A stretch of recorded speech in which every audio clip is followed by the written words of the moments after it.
Bueno, llegamos a la última clase del curso 4321, 4 pasos hacia la práctica analítica. Y en el encuentro de hoy vamos a situar la regla fundamental del análisis. A partir de un texto de Freud, que es Consejos Alcohólicos sobre el tratamiento psicoanalítico, que no sé si tuvieron la oportunidad de leerlo, pero bueno, es un texto que se publicó en el año 1912 y que forma parte de los escritos técnicos de Freud. Me parecía cuando estaba armando la clase, un poco a modo de repaso y otro poco también a modo de introducción, que estaba bueno hacer como una suerte de ir situando algunas cuestiones que fuimos diciendo en los encuentros anteriores. En este sentido, Ángel señalaba en el primer encuentro que tuvimos que las reglas técnicas obedecen a una ética. Y que obedezcan a una ética quiere decir, entre otras cosas, que la técnica no es un capricho de Freud, ¿no? Que ya es una lectura de la neurosis. Y planteaba también el problema de cómo leemos a Freud. Bueno, en este sentido, desde el curso anual de psicoanálisis, proponemos ir de una política de la confusión hacia una política de la elucidación, ¿no? Que tiene que ver con una orientación hacia los problemas. Decíamos también que en el conjunto de los textos que fuimos viendo podíamos leer una crítica a las ilusiones occidentales. Lo veíamos en el primer encuentro en relación a las condiciones del análisis, ¿no? Bueno, cuando decíamos, por ejemplo, que hay una crítica, se puede leer una crítica a la ilusión de incondicionalidad, hay condiciones eróticas,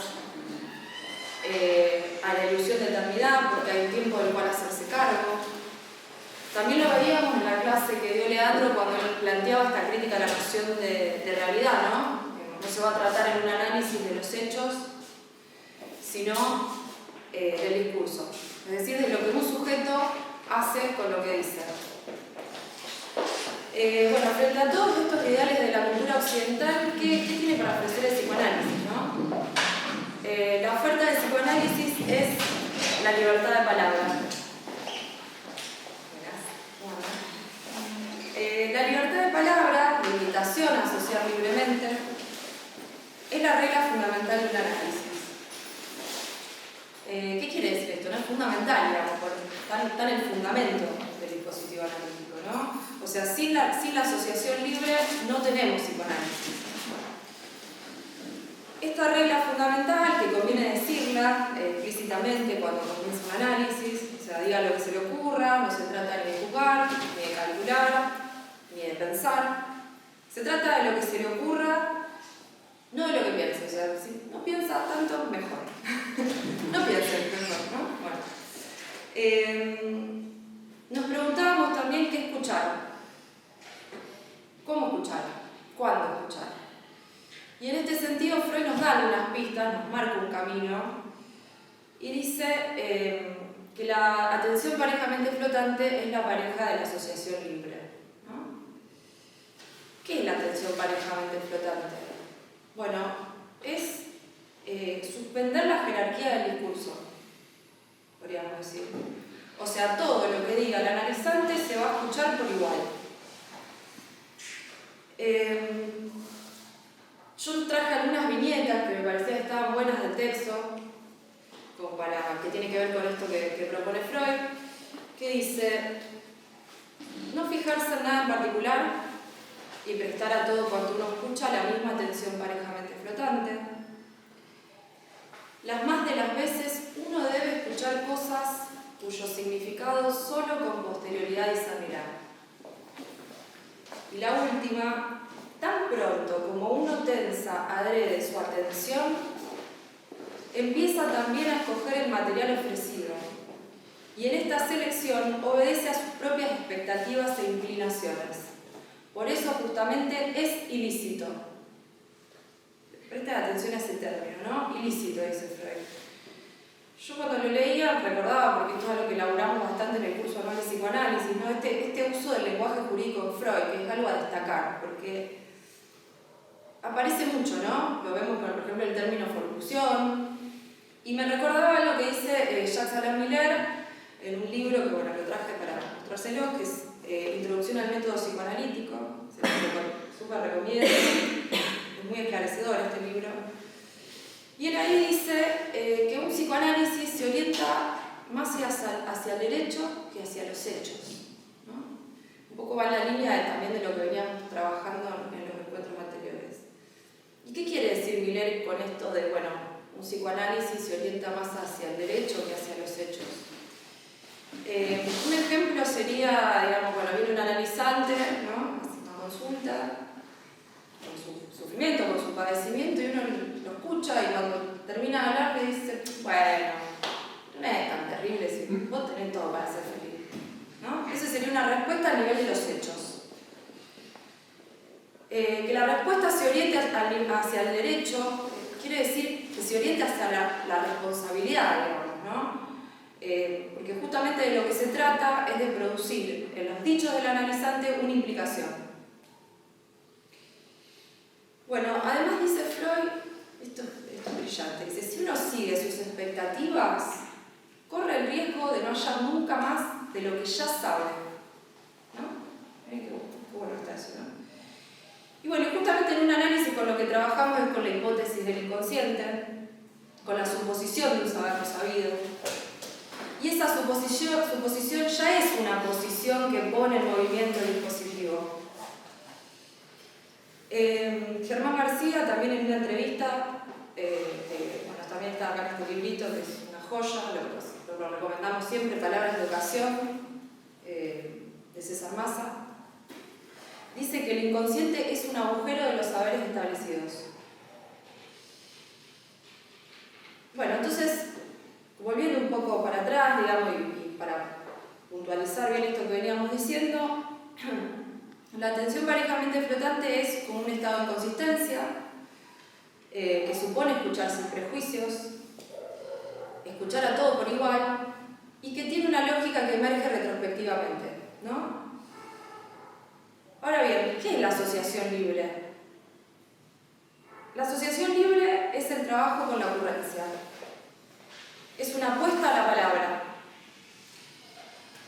Y yo me preguntaba, digo, bueno, ¿cuál será la paradoja, ¿no?, de esta invitación a decir todo lo que se le ocurra? ¿Cuál es el engaño metódico de esta invitación? ¿No? Se permite decir todo, libertad. ¿Y qué se produce en la experiencia, ¿no? ¿Qué verificamos? ¿Qué se constata en la experiencia de un análisis? Menos y menos libertad del decir.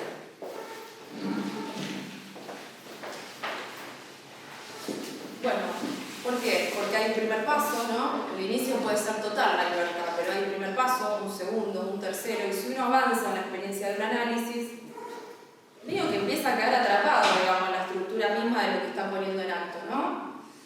Si partimos del supuesto, digamos, de que un análisis es la reformulación de la queja, las posibilidades del dicho, a medida que un análisis avanza, son cada vez menos.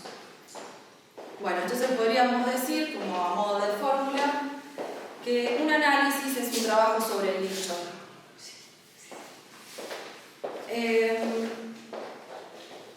Bueno, por eso decíamos también que hay que volvernos sensibles a la enunciación, ¿no?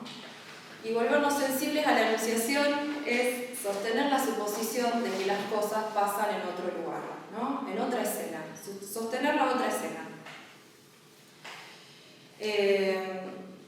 Bueno, eso no es más ni menos que el deseo del analista, podríamos decir, ¿no? Y el deseo del analista es estar a la espera de que algo falle, de un tropiezo, de que aparezca una contradicción, una sorpresa. Es un deseo, como bien dijo Ángel, que no estaba antes en la cultura, que aparece con el discurso freudiano, y es el recuerdo del antagonismo estructural. O sea, no hay armonía, lo que hay es una desarmonía estructural. Y sin deseo del analista no hay asociación libre. Bueno, Ana Luz Rodríguez, que es una colega que está acá en el público, compañera del curso anual de psicoanálisis, en un texto que se llama Entre el autismo y la multitud, el análisis y la soledad, que forma parte de este libro que salió este año, del curso anual de psicoanálisis, que es un conjunto de coloquios del año 2015, dice que el hecho de invitar al sujeto a decir lo que se le ocurra, ya produce un estallido del sentido común, ¿no? Y que decir lo que se le ocurra no es lo mismo que decir cualquier cosa. ¿Y qué es esa invitación a la libertad de palabra, es decir, a hablar sin censura? Lo que va a hacer lugar al texto del paciente. Por lo tanto, dice Ana Luz, lo que se verifica es que el deseo del analista no es un a priori, sino que es un efecto de la trama del análisis. Y propone una cita de Germán García que dice: ser analista es aprender a hablar la lengua del paciente. Es decir, aprender a plantear el conflicto como el paciente los plantearía y no como yo, analista, los plantearía. Entonces, ¿cuál es la novedad freudiana, ¿no? Es incluir en la clínica el testimonio del paciente, situar lo dicho por el paciente a un nivel fundamental. Por eso Lacan va a hablar de analizante, no de paciente, porque pone el acento en la actividad, digamos, del paciente, no en una posición activa, sino en una posición pasiva, sino en una posición activa. Por otro lado, podemos leer en esta invitación a decir lo que se le ocurra una crítica a la noción de libertad, ¿no? Y por lo mismo una crítica a la ilusión de un yo autónomo, transparente consigo mismo. No hay nada más antagónico, digamos, con el psicoanálisis que la idea de un yo autónomo y creer en la ilusión de un yo libre, ¿no? Bueno, Freud dice, esta frase tan conocida por todos, que bueno, yo no es amo, creo que es una dificultad del psicoanálisis que plantea las tres afrentas, dice, bueno, yo no es amo en su propia casa.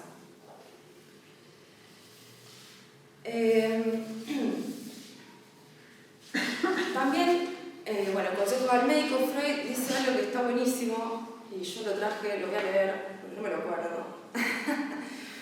Y él lo dice mejor que yo, además, así que bueno, dice: para el psicoanalista hay una tendencia afectiva peligrosísima. La ambición de obtener con su instrumento un logro convincente para los demás, ¿no? Yo cuando leí eso pensaba, tiene dos partes, porque después sigue, dice: aquella frialdad de sentimiento que cabe exigir del analista se justifica. Yo lo dividía en dos partes porque la primera parte me remitía a esta cuestión, ¿no?, que es muy... se suele escuchar bastante, ¿no?, de este ideal superyoico del analista que no se equivoca. Y bueno, Freud mismo todo el tiempo está diciendo, bueno, no, hay dificultades, hay problemas, o sea, no sé si te vas a poder ahorrar esos problemas. Los problemas están, son parte, digamos, de la dificultad del dispositivo. Y cuando se refería a esta cuestión de la frialdad de sentimiento que cabe exigir del analista, también se ha hablado mucho de esto, ¿no? Y yo recordaba algo que hemos trabajado mucho en el curso anual de psicoanálisis, que lo dice Lacan, que es este concepto de apatía, ¿no? Bueno, estoy charlando con una colega, Ornella Serra, que está acá también entre el público. Nos pareció copado, digamos, oponerlo a la empatía, que es un término que suena mucho, ¿no? Sobre todo, bueno, hay muchos discursos de la psicología que proponen esto de la empatía, ¿no? Cuando uno busca empatía en el diccionario, lo que aparece es que es una participación afectiva de una persona en una realidad ajena a ella. Eso es la empatía. Y la apatía, no es ser mala persona, mal tipo, digamos, con la persona que viene a consultarnos, digamos. Es tratar de no involucrarse tanto con la pasión sufriente del analizante, porque de lo que se trata es de que haya análisis, ¿no? Entonces, es bien freudiano esto, ¿no? Involucrarse con esa pasión sufriente es un obstáculo para el análisis. Por eso ahí es donde la mayoría de los discursos proponen un bien, ¿no? Desde el psicoanálisis proponemos una ética del bien decir, que no es hablar bonito, es tratar de decir mejor cuáles son las causas de nuestro sufrimiento. Pero con una condición. Hay que aceptar el engaño metódico que propone el dispositivo, que propone la experiencia del análisis, para que un sujeto pueda, él mismo, encontrar lo que es imposible para él. Puede encontrar en esa experiencia algo que se resiste a sus propios dichos, ¿no?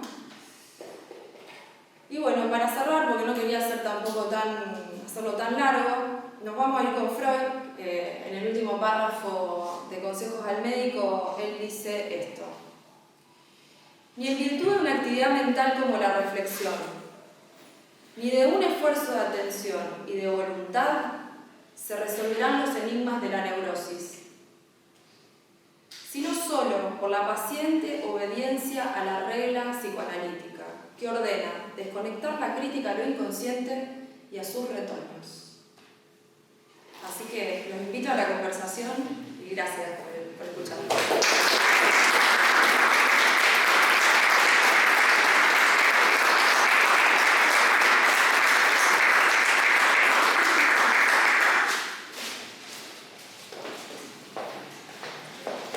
Buenas noches, permiso. Adelante.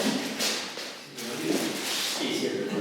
¿Qué otra cosa? Los gallegos somos brutos, entonces tenemos que andar con libros para desembrutecernos. Claro, estamos acá con todas las micras. Claro. Bueno, la presentación. Buenísimo. Me gusta esa concisión, esa brevedad que tenemos como ideal siempre. Pero fue difícil llegar, ¿eh? Fue difícil llegar a esta brevedad. Yo quería abarcar todo. Bueno, pero a veces los oradores, por eso está el dicho ese que dice, no tuve el suficiente tiempo de preparar un discurso más breve, ¿no? Porque los oradores suelen fatigar a su audiencia con la falta de preparación previa. Si no preparás mucho tiempo antes, lo que tenés que decir lo puedes decir en poco tiempo. Eso está bueno. Bueno, sí, conversemos preguntas, intervenciones y después vamos a dejar unos minutos. Yo traje acá las preguntas que se fueron acumulando a lo largo del curso. Yo estoy contra feliz, ¿no? La verdad, tengo que decirlo, con mucha empatía con esto. Pero acá vale. No, justamente, no es un compromiso afectivo con algo ajeno, sino con algo muy propio, con muchos años conversando, construyendo, tratando de abrir caminos de estudio, de pasión también por el psicoanálisis. Entonces, que hayamos podido los cuatro armar esto y combinarlo con el apoyo de muchos otros del CAP, es una alegría enorme. En este lugar, además, en el Colegio de Psicólogos, que es un lugar tan querido, tan importante para la ciudad, para la universidad, para la formación. La verdad que es una alegría muy linda. Y bueno, los que han venido, que han seguido, casi todos vinieron las 4 clases. La verdad que también eso es importante, que no hayamos ido dejando gente en el camino por aburrirlos o porque. Bueno, y contar con la presencia del expresidente Manuel Castillo también es una alegría enorme. Compañero de trabajo que me ha ayudado muchísimo, me ha dado mucho, y que esté acá también escuchando y participando, me hace muy bien. Así que bueno, nada, esto les agradezco mucho. Bien a todos, muy agradecido. Vamos a lo nuestro con las preguntas, la conversación. Por ahí, metodológicamente, a lo mejor conviene empezar por las preguntas. Vamos a ver cómo están, según cómo estén. Si no nadie pregunta nada, vamos a meter más preguntas para suscitar nuevas preguntas. Tenemos tiempo, estamos tranquilos, estamos en casa.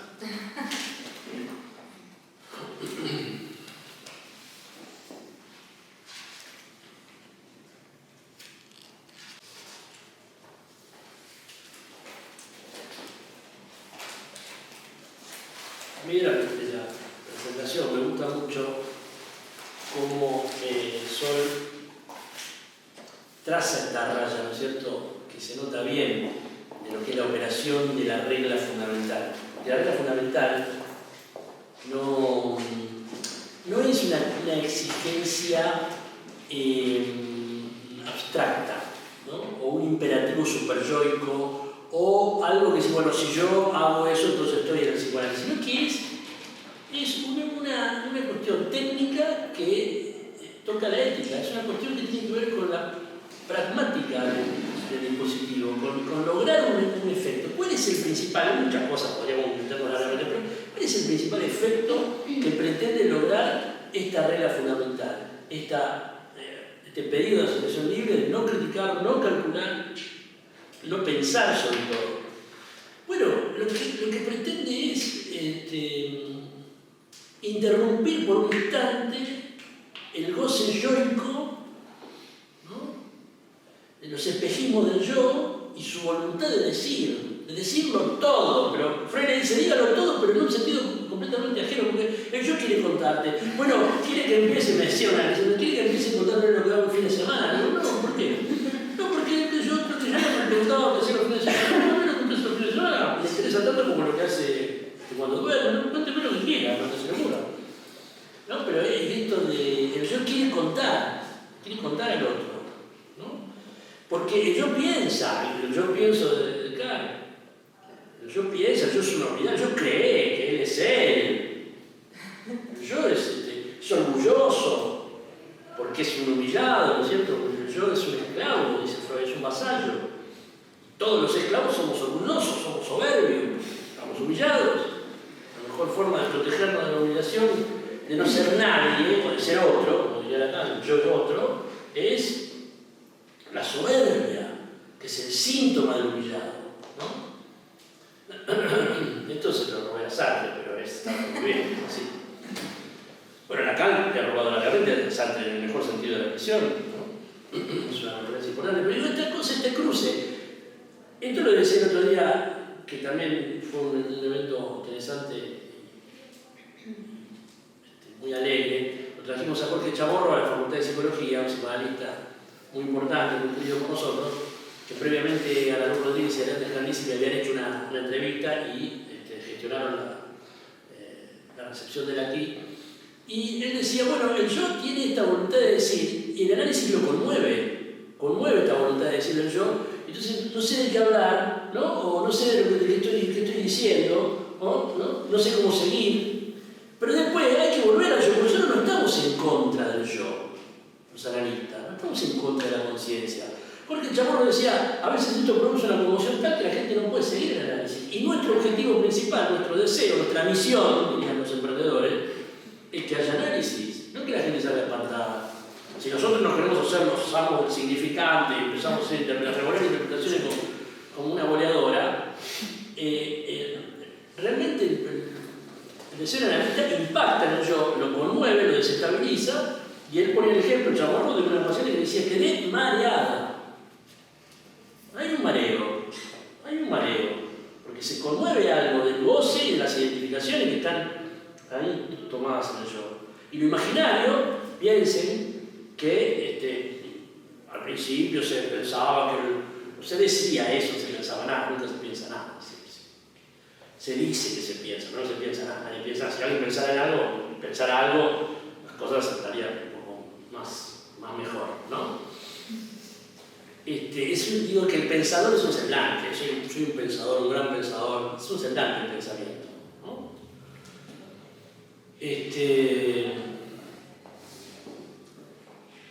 Pero a lo que iba es, nosotros interrumpimos el yo para volver al yo, pero es muy importante la asociación libre para producir este corte, que después tiene que suturar otra vez, porque no podemos estar todo el tiempo, ¿no?, conmoviendo al yo. Tenemos que saber hasta dónde, porque tiene que haber análisis, eso es lo que nos interesa a nosotros, esa es nuestra misión. Y ahí empieza el problema, porque entonces ya no tenemos, también se dan cuenta que la técnica es una ética, es una ética del deseo del analista, no es hace esto, no, hace esto, pero pará, después, porque hay que hacer lo otro, y después hay que hacer otra cosa, y hasta dónde hacerlo, entonces ya no tenés una fórmula. Por eso, por esto me detengo, pero digo, la estructura del curso anual no es para decir esta es la fórmula, desde luego que no, sería muy tonto eso. Justamente el texto lo empieza diciendo que, digamos, dándolo como sugerencia. Claro. Una gran sugerencia, diciendo para que lo tengan en cuenta y se ahorren un montón de cosas por las que yo incurrí, digamos, dándome cuenta que esta regla realmente es la que funciona, pero no lo da como sugerencia, no como una indicación interpretación de condición así, es muy importante. tipo metodológica, ¿no? Como si fuera algo cerrado. Es muy importante ese señalamiento porque nos permite ubicar que consejos al médico, en realidad, lejos de ser la reflexión de alguien, es la narración de la experiencia que Freud hace cuando quiere poner a jugar una hipótesis, que es la hipótesis del inconsciente. Él pone a jugar una hipótesis y se encuentra con situaciones que narra bajo la forma de consejos, y que ahora se llama consejos, ¿quién se cree para dar consejos? Sin embargo, él lo podría haber presentado de una manera, para la época, mucho más soberbia, y con mucha más altura, lo hubiera presentado como un texto teórico donde él mostraba y decía cómo se hacía el psicoanálisis. Siempre consejos, sugerencias. Freud trabaja mucho con este plano, como él sabe que está trabajando con esta asistencia del lector, y como sabe que cualquier campaña para persuadir está condenada al fracaso, el tipo, textos muy soberbios de Freud están presentados con una retórica y una oratoria muy humilde. Y textos donde por ahí no dicen nada, están más ensalzados para cosas que son más niñas, tengan mayor valor. Se trabaja mucho esta suerte de miopía de valor textual, ¿no? Es interesante eso. Sí. Ya que dijiste eso, me estaba acordando en relación a las cosas que dijo Sol, esto de que uno se encuentra con, no sé, textos de 1890 y pico de Freud, o a lo mejor un poco más adelante, ¿no? El psicoanálisis ya estaba más conformado mucho con esta, pero es casi constante. Me acordaba durante la carrera de leer mucho esta cuestión de Freud de nuestra disciplina, el psicoanálisis todavía no ha avanzado lo suficiente como para estar 100% seguro de lo que digo. No lo dice así, pero no, sí. digamos, todavía falta más estudio. Y uno dice, bueno, para dentro de 20 o 25 años esto ya no lo va a decir, lo sigue diciendo. O sea, le saco el 1925 y sigue diciendo esa palabra de lo que no. Exactamente, pero además yo creo que tiene más. Sí, creo que hay una honestidad en Freud. Sí. Él lo dice honestamente, bueno. Pero digo, puede que tenga que ver algo con esto que decías vos, de presentar las cosas de una forma que no suene solo de lo que no suene. Sí, pero exactamente, está buenísimo eso. Perdón, no, porque eso lo veíamos en el campo el otro día, hace un tiempo. Está muy bueno eso que decís, porque fíjate, Freud en ningún momento te vende un método como vos crees cualquier manual yankee. Y los tipos es el método no sé qué, y ellos te hacen esto, y hablan de lo que ellos hacen como una cuestión bien, descubrimiento, que vos seguís esos pasos y llegás a no sé dónde. Pero Freud es al revés. Freud explora con lujo de detalle los problemas que descubre: pulsión de muerte, resistencia del yo, del ello y del superyo, reacción, transferencia negativa, reacción terapéutica negativa, automatismo de repetición, lo siniestro, angustia, inhibición, síntomas. ¿Creen que sigamos? Seguimos. Inmensa la lista. Díganme cuando tiene que proponer la salida de todo ese quilombo que propone, que plantea. ¿Qué dice? ¿Qué dice Freud? Del otro lado, del lado de decir, bueno, a ver, sí, todo esto es mal. Y a ver el psicoanálisis qué hace con el mal. Y Freud dice, bueno, no sé, es una interpretación, se puede interpretar. Pero la interpretación tampoco sirve mucho, porque en definitiva hay algunas interpretaciones que solo se ven a posteriori, los sueños pueden servir, pues una viajeja, así, primero son viajejas y después dice, y los sueños no son tan importantes porque es infinito interpretar. Resulta que vos soñás algo para tu analista, que son sueños de transferencia, no sirve mucho. Soñás algo porque y empiezas a relativizar la importancia de los sueños. Es decir, escuchá, los sueños de interpretación, dame más. O sea, vos no me podés plantear un problema tremendo como el que plantea el malestar de la cultura, el concepto de superyo, el concepto de pulsión de muerte, y después decirme que, bueno, yo lo estoy pensando, mi método es un método más o menos indigente, que trata de, pero no sabemos, ¿no? Es muy interesante esa operación. Además, la cuestión de que, no sé, a ver, me haría falta más lectura para poder entender se manejaba en esa época, todas las críticas que le hacen Freud. Sí. Además, no sé tanto para el lector, qué sé yo, ajeno a ese campo, pero para la medicina, toda esta frustración y crítica a Freud que debe haber habido cuando Freud justamente se encontraba con todo este planteo, todos estos males, todas estas cosas que tenía que trabajar, y el resultado no era el resultado, digamos, del método científico, ¿no? Lo último que daba era, o sea, sin garantías, digamos, hipótesis, método, o sea, un resultado digamos, comprobado de que tal cosa logra tal otra. ¿No? Claro, no, no estaba eso, sigue sin estar. No solo lo criticaban, sino que lo abucheaban. Para los médicos era un charlatán. Pero Lacan recoge bien esa digamos, astucia freudiana. Porque Freud, como sabía cómo era la mano, era un gran lector de los contextos, tiene cualquier cantidad, y eso no se dice mucho, pero tiene cualquier cantidad de textos de divulgación. Yo a veces me critican cuando yo rompo las pelotas con la divulgación, del psicoanálisis. Obviamente, yo no creo que la divulgación sea el alfa y el omega de la cuestión. Yo creo que la divulgación es el trabajo sucio, si se quiere. Lo discutía con Germán García, porque me decía, yo me estoy con la divulgación, pero el tema no es la divulgación, el tema es la intervención, la incidencia, me decía. Y tenía razón. Vos podés divulgar mucho si no tenés incidencia. Jodete, corta. El tema es que es muy difícil tener incidencia porque no tenés divulgación.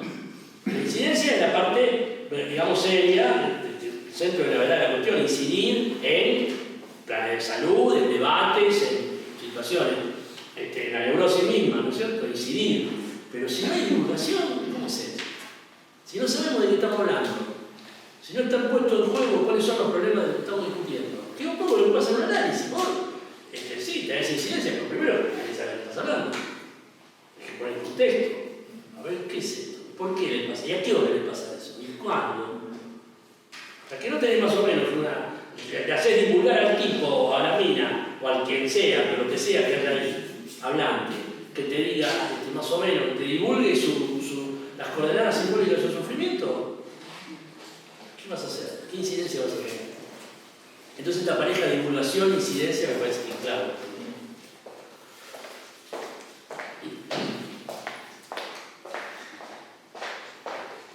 Quería retomar una idea que me pareció muy original, plantearla en esos términos de engaño. Del engaño metódico. El engaño metódico. Sí, no es mío, es de Pilar, se lo robé. Bueno, no, me pareció genial.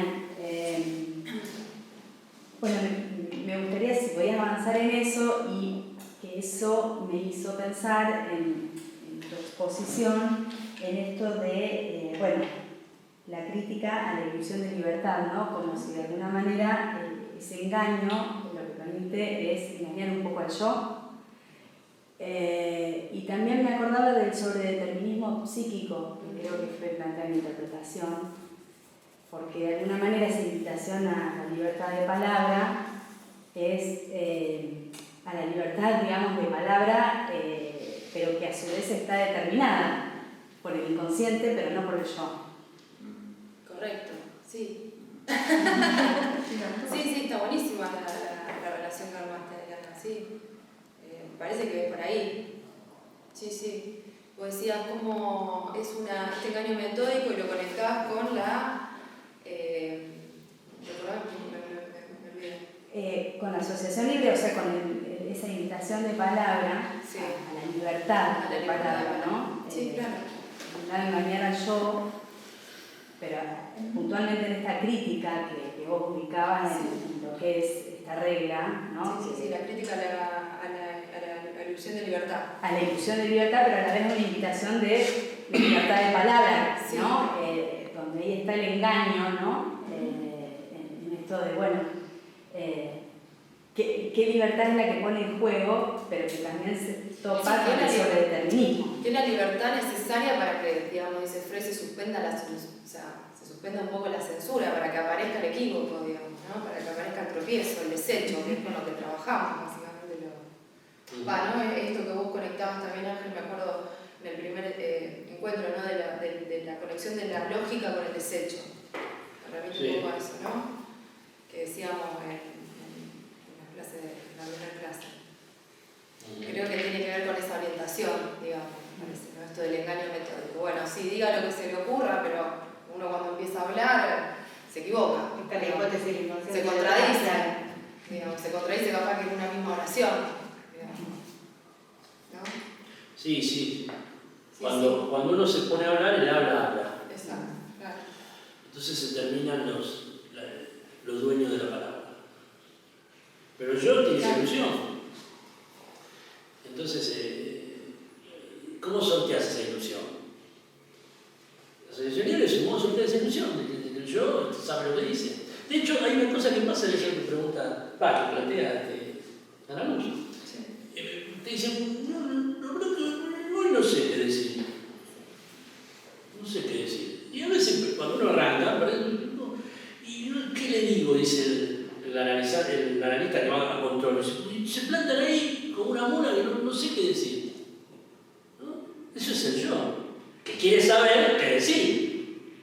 O sea, quiere saber antes de decir. Esta es la ilusión del yo. Y el yo solo dice lo que sabe. No es ningún sonso. Dice lo que sabe que hay que decir. Y lo que no hay que decir, como lo sabe muy bien también, no lo dice. Entonces quiere saber qué decir. No sé qué decir. Ahora, muy bien, ¿no? Por fin, ahora es lo que se quiere decir. ¿Y qué le pido que sepa qué decir? Yo no quiero que usted sepa qué decir. No le hago ese cierre analizante, pero podría imaginar un psicoanalista cascarrabia y decir, ¿qué me viene con saber qué decir? Mejor que no sepa qué decir. Hable sin saber. No puedo decir yo no puedo sin saber. Yo si no sé, nosotros tenemos un síntoma en la universidad que es que no podemos soltar la hoja, estamos siempre leyendo. Pero eso es el yo. El yo quiere saber lo que tiene que decir, no quiere tener la letra. A ver si todavía se nota que no soy yo, el yo que soy.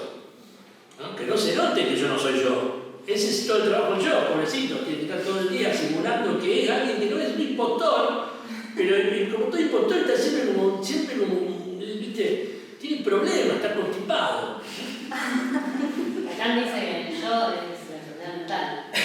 Es una debilidad mental, una enfermedad mental, sí. Sin duda que es una enfermedad mental. Es la enfermedad mental. Pero por eso es muy fuerte. Porque vos no te olvides que la enfermedad nos sostiene.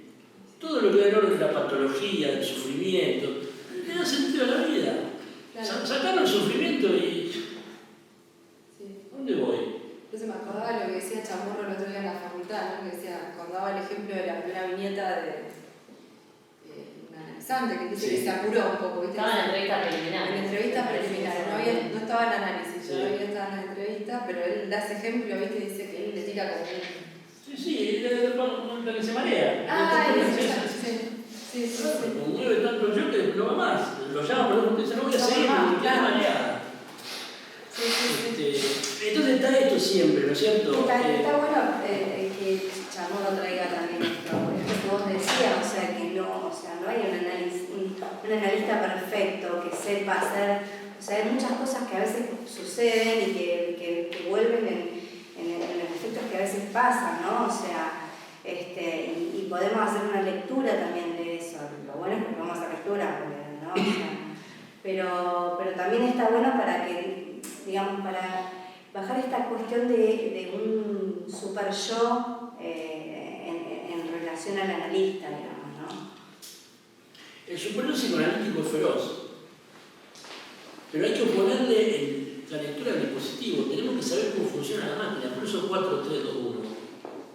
Porque son las estructuras elementales de la práctica analítica. Si vos entendés cómo funciona, por lo menos en la apuesta del entendimiento, si vos entendés lucidar, sabés que está esto, está lo otro, y que si apretás este botón la cosa va para un lado, si apretás este otro, no es mecánica la cosa, por supuesto, ya lo sé, si lo sabré, pero es mecánica, pero hay un aparato de lectura porque hay una hipótesis de inconsciente, uno no va a ver qué pasa, o mejor dicho, va a ver qué pasa, pero con todo un ensayo previo, digamos, ¿cierto? Es como la improvisación en teatro, en comedia, vos vas a improvisar, pero porque tenés todo un sistema de lectura que te permite esa improvisación. En improvisación lo primero que te dicen, Nunca digas que no. Vos ya sabes eso, con eso puedes improvisar. Si vos no sabes eso, no puedes improvisar. Porque, alguien dice, cállate, gordo.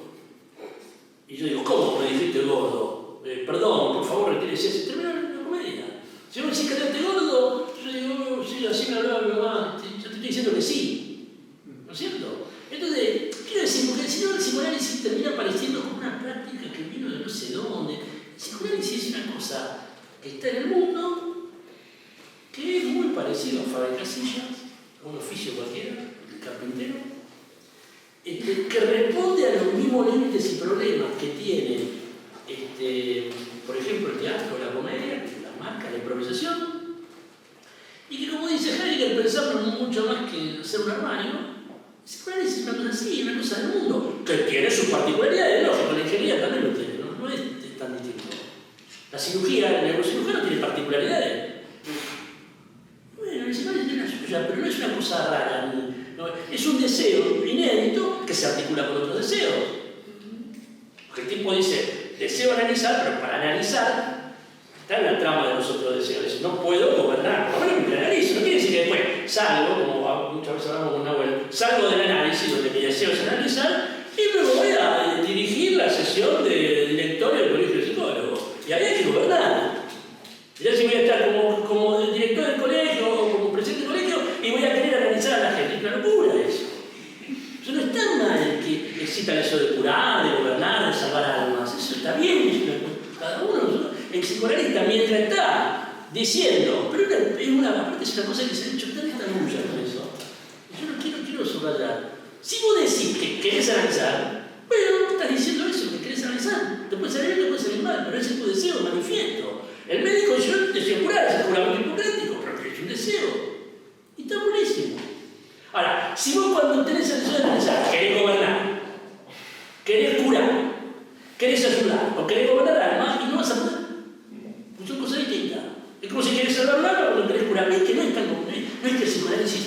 Estoy discutiendo con una idea, que es la idea de extraterritorialidad. Aunque el psicoanálisis es una práctica extraterritorial, donde si vos sos analista no podés. Vos sos analista cuando decís que estás haciendo análisis, cuando decís que estás haciendo otra cosa, haces otra cosa. A ver, ¿qué problema hay? O tenemos un solo deseo en la vida. Que yo sea un fanático, medio enfermito, que me guste tanto en la práctica analítica, que dedique el 80% de mi vida solamente al deseo de analizar, bueno, un problema mío, qué sé yo. Pero cuando salgo de ahí, se terminó. Yo estoy en mi casa, tengo que decir a mi hijo que deje de hacer pavada, se encuentra el discurso de amor. Porque no es suponer que hay un ser psicoanalista, una esencia de psicoanálisis. Pero ¿cuántas veces hemos discutido eso? Es una cosa, es una discusión tan larga y tan simple, porque es una cuestión de discurso. El discurso no existe, el psicoanálisis no está en contra del discurso del amo. De hecho, el discurso del analista es el reverso del discurso del amo. Si no tuviera el discurso del amo, el discurso del analista no tenía ningún sentido. Si la gente no creyera en Dios, ¿ustedes se creen que el psicoanálisis tenía algún valor? Ninguno, la gente estaría curada. La gente supiera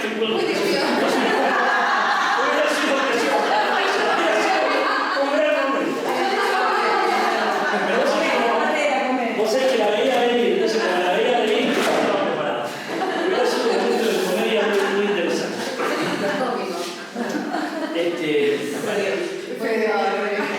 No sé, borra eso,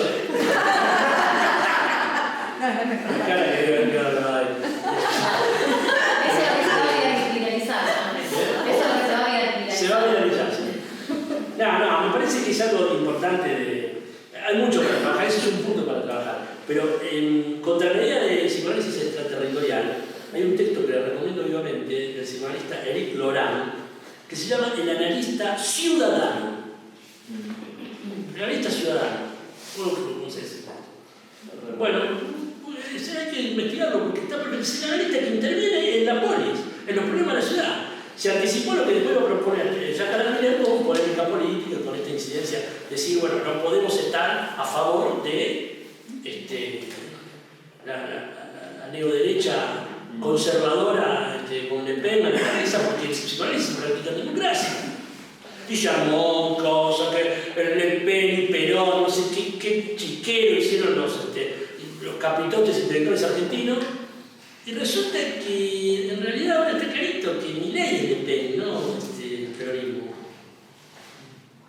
Si querés al revés, el peronismo puede estar un poco más cerca de Macron, si haces analogías que no corresponde hacer entre Europa y Latinoamérica. Pero digo, si algo está claro es que el fascismo no está del lado del peronismo, sino que está del lado de la burguesía nacional, es la oligarquía agropecuaria, sintetizadas en la figura de Milei. ¿Qué estamos diciendo? Digo, pues si no le damos vuelta a cuestiones que están ahí, son así, no hay vuelta de hoja. Después, a partir de ahí tenemos que discutir casi todo. Pero cuando vos decís, vamos a hacer pan, y viene uno y dice, no, pero yo no quiero pan con harina y agua. Bueno, ¿no quiero que les hacer? No, yo quiero probar si podemos hacer pan con cale, ¿viste? O sea, experimentar, traer la fórmula y lo probamos. Se puede discutir lo que... Si estamos discutiendo todo el tiempo, no discutimos nada. Ese es el punto. Y a veces, ahora no tanto, se necesita mucho, creo que ha mejorado mucho de los 80 para acá. Pero con todos los problemas que hay, por supuesto, pero... En nuestra época era un plomo, se discutían cosas. ¿El psicoanálisis en la universidad, sí o no? Sí, hace 30 años que están en la universidad. Sí, eso, estás ahí, digamos. ¿Qué vas a discutir? En todo caso, contame cómo se hace el psicoanálisis en la universidad, cómo se construye el camino todo. Te veo ávido de preguntas. Sí, lo que pasa es, a ver, para retomar un poco esa polémica también, sigue siendo. Primero decir que me da un poquito de vergüenza hablar de este contexto, de la primera vez que participo y en el último encuentro. O sea que estoy robando, ¿no? Fue muy buena la exposición de Sol. Pero no, retomando un poco esto, que me parece que es un punto problemático porque quizás digamos, tiene que ver con el como real, digamos, que tiene que ver con esto de la identidad y los reaseguros del yo. Y la identidad del psicoanalista es un reaseguro del yo también. Es un autoengaño que tenemos muy a mano,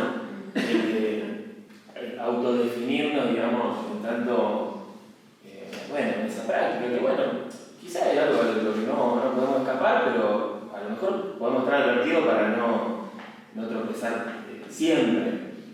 Vamos a seguir tropezando con la piedra, pero no cagarnos a golpes, ¿no?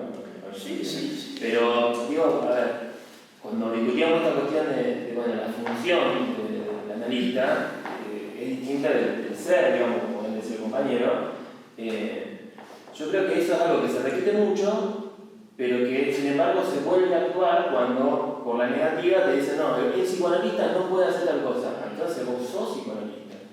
No es que practicas el psicoanálisis y que cada tanto, con algo de suerte y por la gracia de Dios, se te rompe la silla y bueno, y estás ahí, te sale una, ¿no? Y hay un efecto de sujeto.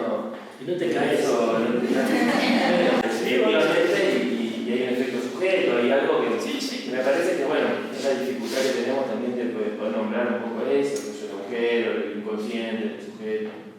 Sí, es perfecto el punto, casi el real del asunto, Claro. lo que decir, porque Lacan lo ve esto.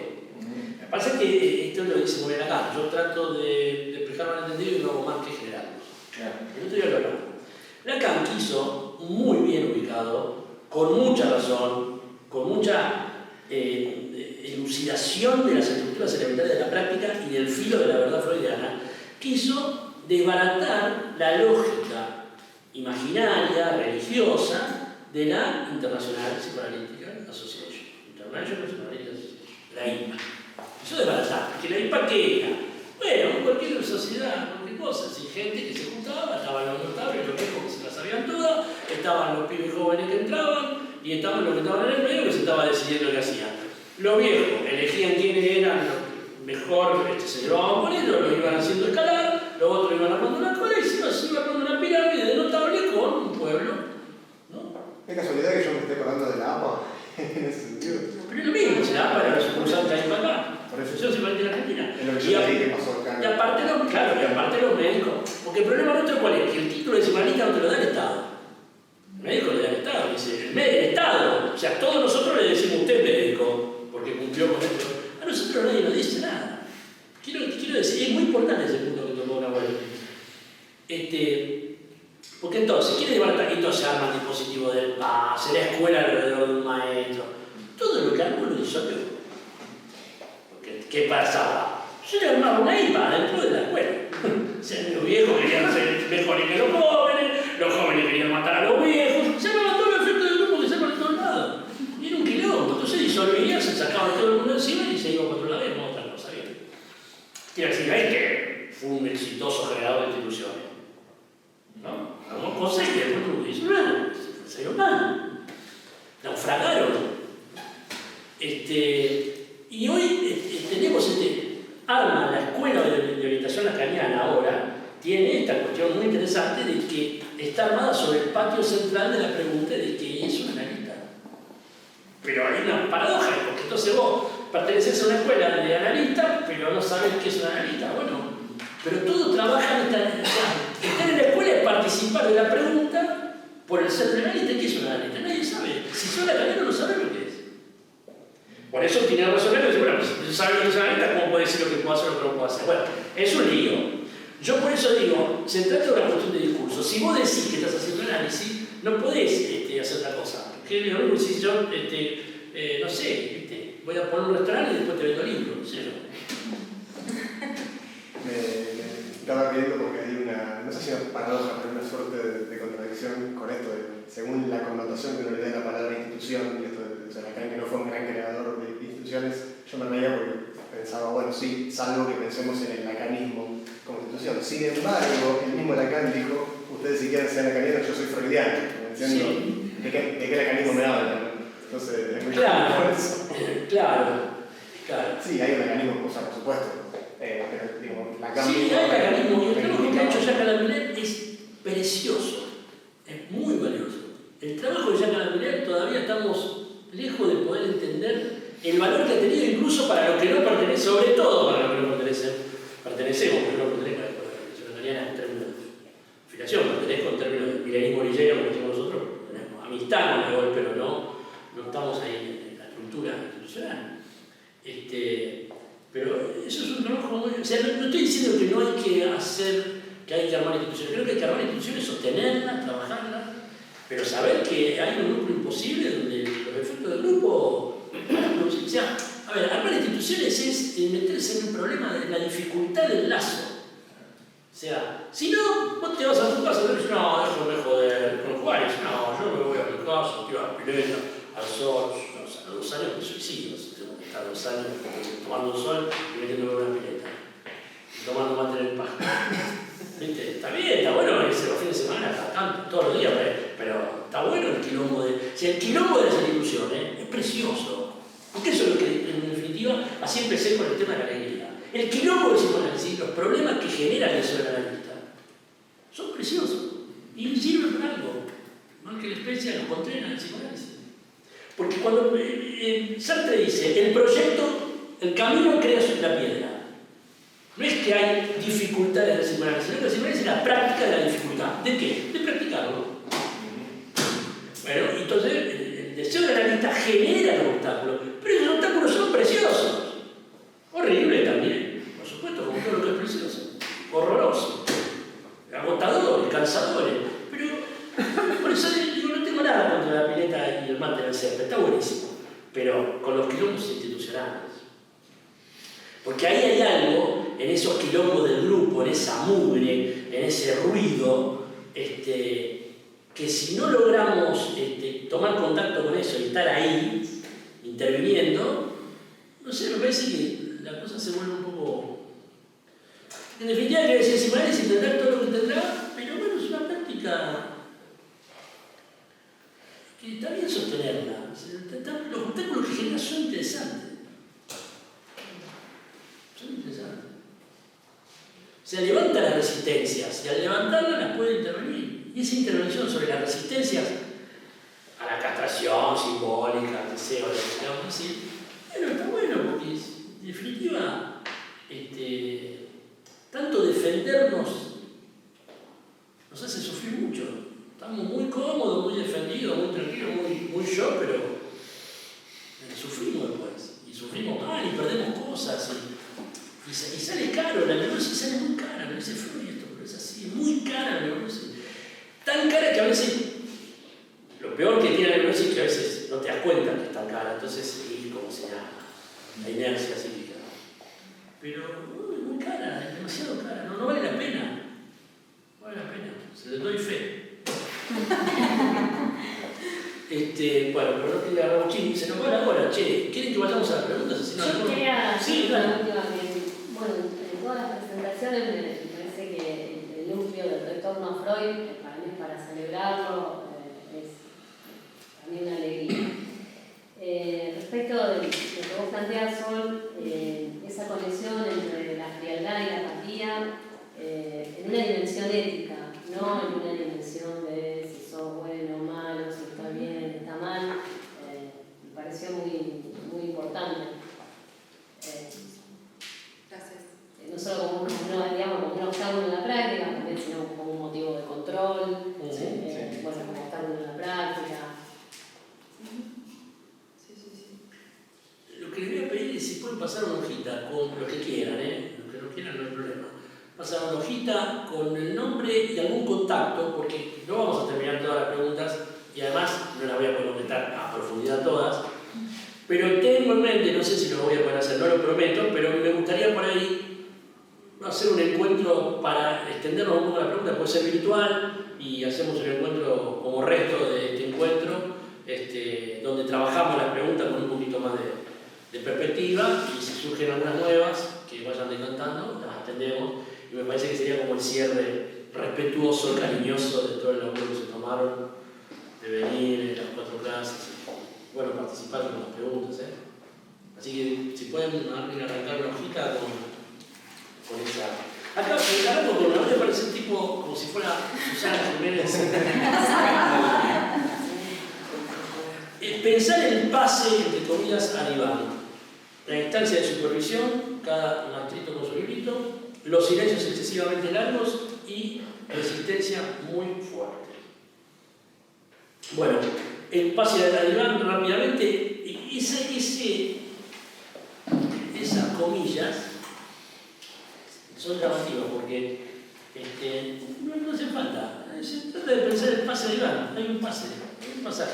¿Cuál es el pasaje? Bueno, que la persona que viene denunciando, tomada de su imaginario, denunciando a un otro malvado que no le deja hacer cosas y que es su enemigo, de pronto produce una implicación subjetiva, pasa del imaginario por lo simbólico, toca un real de su propio goce y encuentra que ese otro malvado que no le dejaba, sí, está ahí, qué sé yo, puede ser a veces más o menos, pero que en realidad hay algo de su propia intervención, de su propio goce, opaco, que no sabe lo que es, que genera ese sufrimiento, o que por lo menos él participa activamente de ese sufrimiento con lo que dice o con lo que calla. Esto no es más ni menos que lo que se llama implicación subjetiva. Una vez que se produce ese efecto de implicación subjetiva, que tampoco es de una vez para siempre, ni es la implicación subjetiva para que un neurótico deje de creer en la realidad, deje de creer en el otro, deje de creer en todo un análisis y así, porque queda reto sintomático. Siempre el neurótico va a estar inventando un otro que o erotómanamente lo mira con cariño o paranoicamente lo mira con mala onda. Ese otro, el neurótico es bastante pesado. Así que eso, el pase al diván, era un pase por la implicación subjetiva. La instancia de supervisión, cada maestro con su librito. Bueno, pero me gusta la expresión análisis de control. La carga de una superaudición. A mí me parece que tampoco hay tanta vuelta ahí ni tanto maestro con su librito. Seguro que los hay, siempre los hay, está todo bien. Pero si uno lee estructuralmente más o menos de lo que se trata de análisis de control, así dicho muy rápidamente, es del lapsus del acto del analista. Es decir, cuando el analista está casi cerca de, ¿no?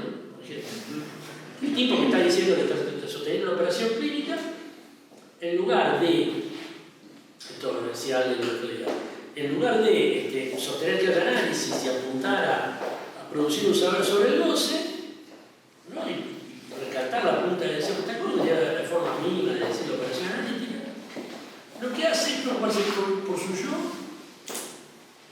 por el yo de su paciente, por la realidad o por los prejuicios. hay un lapso del acto.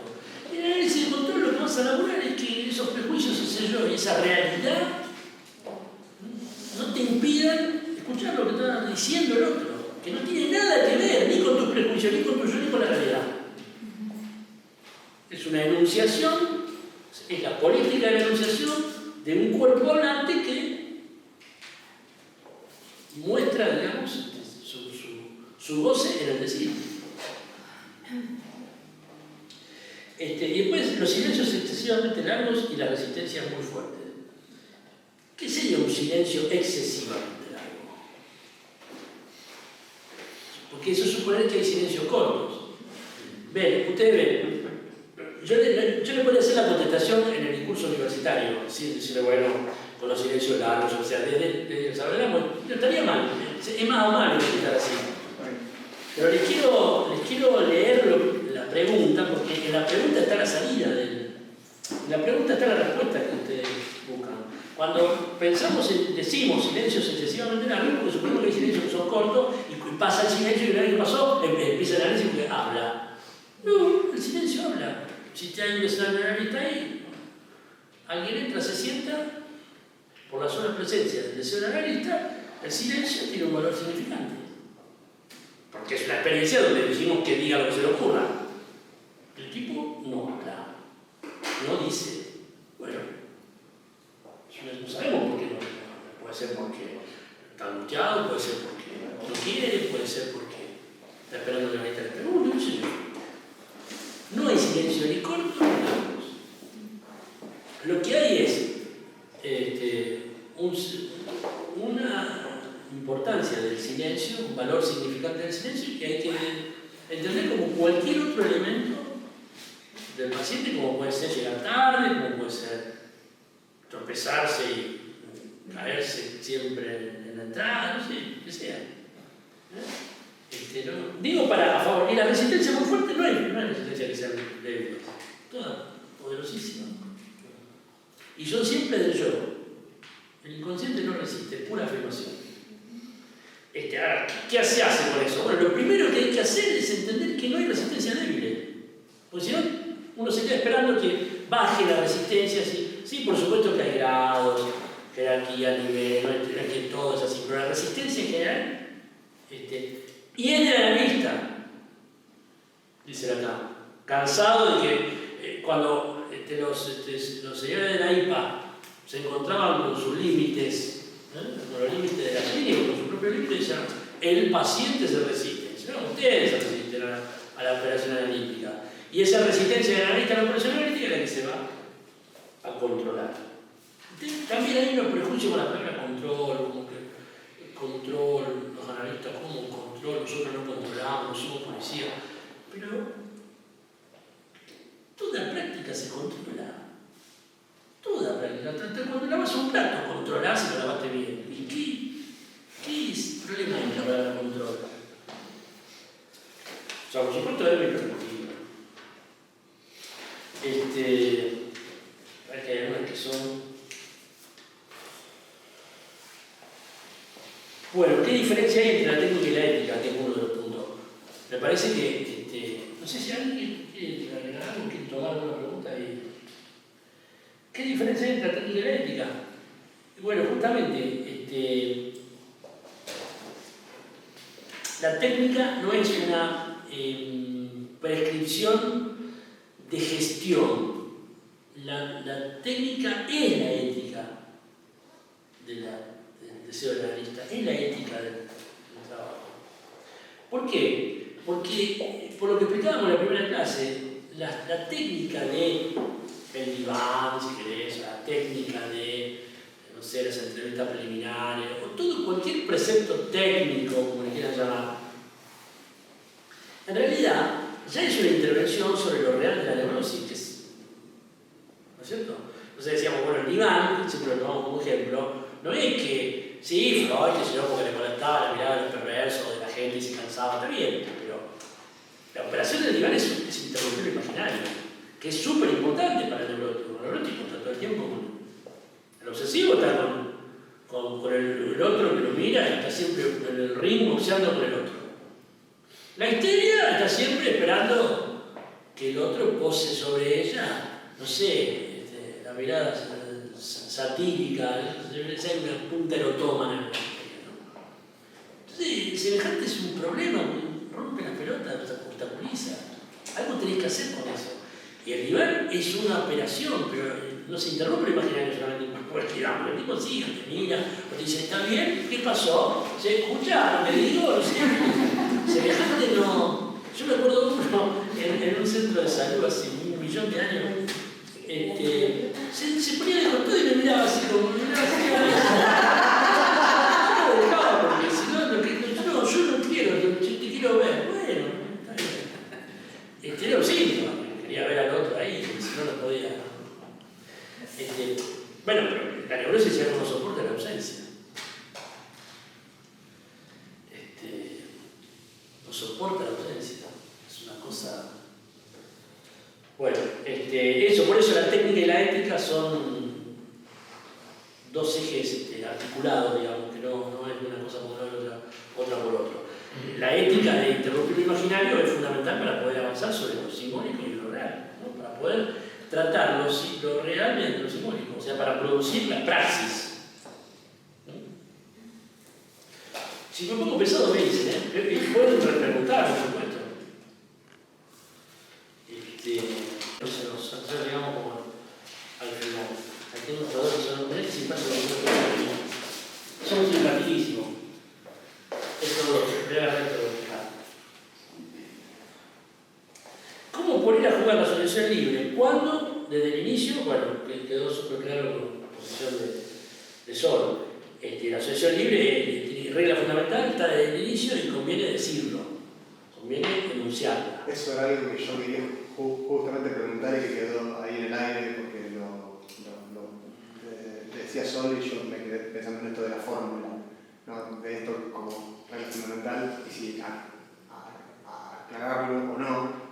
Y bueno, no me quiero extender con esto, pero la cuestión es que yo no había pensado en algo tan simple como ir y decirlo y poner en claro las reglas del juego, ¿no? Como si todo el mundo ya tuviera que saber que tiene que asociar libremente sin que uno se lo diga. O sea, son, digamos, reglas de juego. ¿Cómo vas a jugar si el otro no sabe las reglas? Era lo que yo decía con un amigo. Por eso yo discutía mucho hace tiempo exactamente eso que decía, tal cual, con colegas que yo quería mucho y sabía que eran súper estudiosos, pero decían que no había que explicar nada. Yo le decía, ¿cómo lo voy a explicar? No explicar que hay que explicar algo. No es que va a estar todo el tiempo explicando, porque no, estaba en una clase, pero tenés que explicar las coordenadas, ¿verdad? O cuando viene y te dice, yo vengo a terapia, porque a mí terapia, vos lo podés dejar ahí pendiente, pero esa palabrita terapia va a romper la pelota. Si yo voy a terapia, espero la terapia. ¿O no? Y acá dice hay que aclarar la suma, el prejuicio de la experiencia que van a emprender juntos. Hay que aclarar de qué se trata. Porque el analizante no va a buscar un analista. El analizante va a buscar la felicidad, no sé, Piñel sabe que va a buscar. El analista le tiene que decir que lo que vino a buscar acá es un análisis. Y mucha gente cuando se da cuenta de eso se va, porque no quiere hacer un análisis. Pero es otra cosa. Y no hay que estafar a la gente y decir, no quiere, no quiere. Por eso es importante aclarar. Pero no aclarar, yo te tomé eso. No hay que aclarar, hay que decirlo. Ir y decirlo, dijiste vos, maravilloso esta expresión. Ir y decirlo, se trata de eso. Finalmente vos cuando decís, y bueno, pero ¿por qué no vas y se lo decís a tu jefe, que no vas a trabajar más? Y porque me da miedo, que si no, bueno, entonces el problema es que ir y decirlo. Y si no tenés que perder el miedo, de ir y decirlo. ¿No? Y ayer hablábamos con Sol también, que no es tampoco que uno va, lo dice una vez y ya está, sino claro, una renovación constante de ese pacto. Eso me parece clave, eso me parece clave. De las cuatro clases, digamos, podemos mirar las 4 clases, una renovación constante en cada sesión. Y no sé si no hay trabajo para el espíritu. Claro, sí. Cuando dice, no sé qué decir, bueno, qué bueno, por fin. Eso es volver a poner el juego en la asociación libre. Bueno, por fin, no sabe que siempre se la sabe toda. Por fin, profesor. Por fin se está descansando, profesor.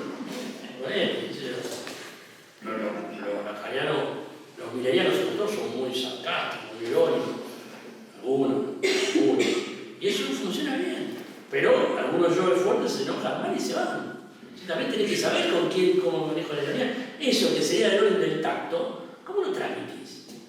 Por eso a mí me parece muy importante conocer las estructuras de la práctica. Porque si vos tenés las balizas, tenés los carteles, tenés más o menos el recorrido, tenés iluminada la pista de aterrizaje, bueno, después vemos si nos quedamos sin nafta, si era un helicóptero, si era un avión, en qué coyuntura operamos, pero tenés más o menos los signos ordenados de la operación que estás armando, y de la que vos estás participando, además como vos.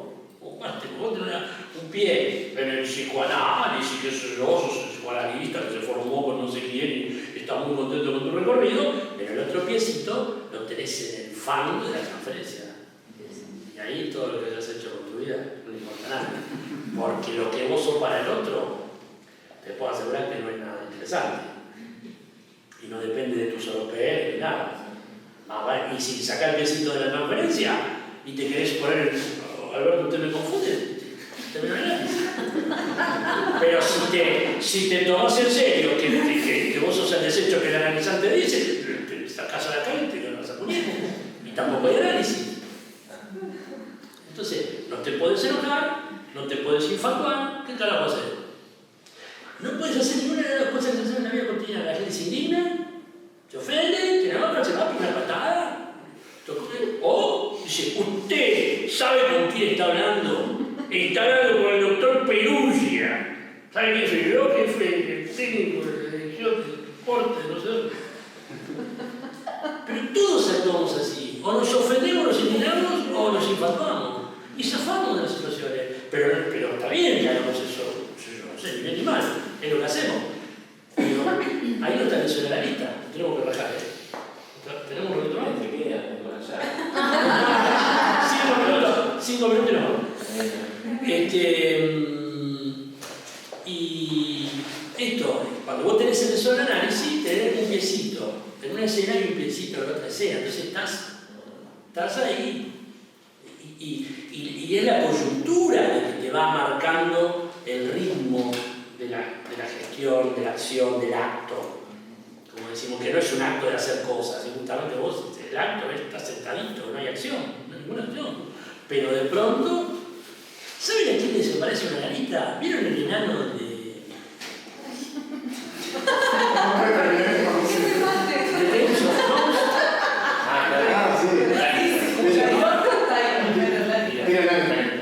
Bueno, ese. El enano ese.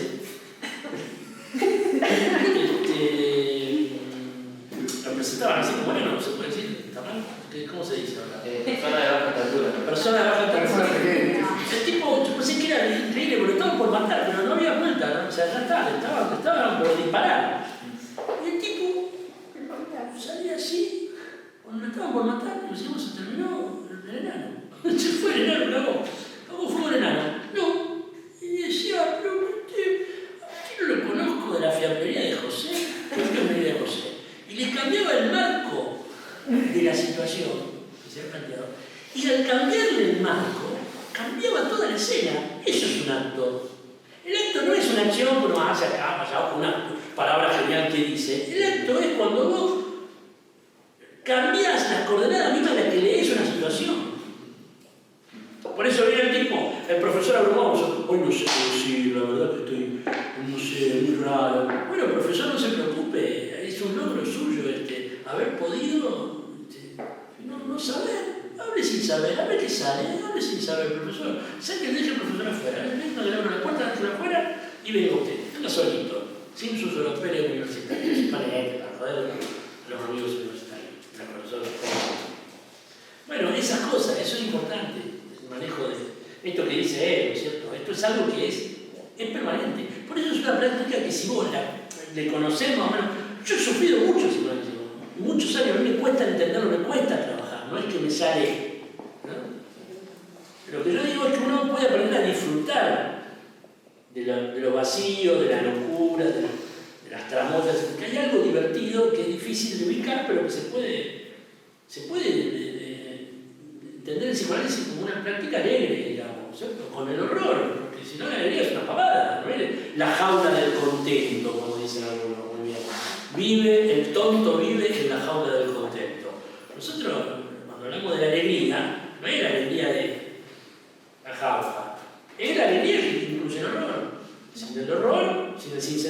del abismo, sin la selva, no tenés alegría, ¿no? Bueno, y esta vamos a usar esta. Me quedan todas estas, pero no les prometo, pero voy a intentar que hagamos un. Dice, encuentro dificultades en mi práctica clínica con niños para poder realizar intervenciones concretas que produzcan efectos. Siento que me quedo siempre en el plano de la interpretación. Bueno, los niños y las niñas son todo un tema, porque en general lo que se hace, me parece que equivoco erróneamente, es tratar de adaptar el psicoanálisis a los niños. Como se trata de adaptar el psicoanálisis a los psicóticos o adaptar el psicoanálisis a la actualidad. Pasa que ahora hay síntomas modernos, nuevos, que no son los de Freud, que era un viejo que se quedó en el 45. ¿No? Cuando vos querés adaptar el psicoanálisis a algo, se te fue el psicoanálisis. Y te estás ahorrando un problema que es el problema que no hay que ahorrarse. ¿Cómo hacer para que ciertos reales entren al dispositivo analítico?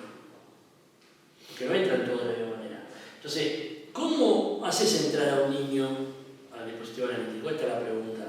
No cómo adaptas el psicoanálisis de niños o niñas. Discusiones, debates acá, millones, ¿no? Yo les cuento mi posición. Bueno, y ahí hay de todo. Federico Orlando tiene una frase espectacular, para mí muy buena, muy clara. El psicoanálisis con niños se trata de salvarlos de la familia. Entonces vos los haces entrar con los padres, ¿por qué los haces entrar? Y entran los padres, los muchachos, generalmente los padres ponen a los hijos en lugar de síntomas, por el lugar de objeto de desecho, ¿no? Lo ponen ahí, y los niños se la arreglan como pueden. Y el psicoanalista logra muchas cosas salvando a los niños de su familia.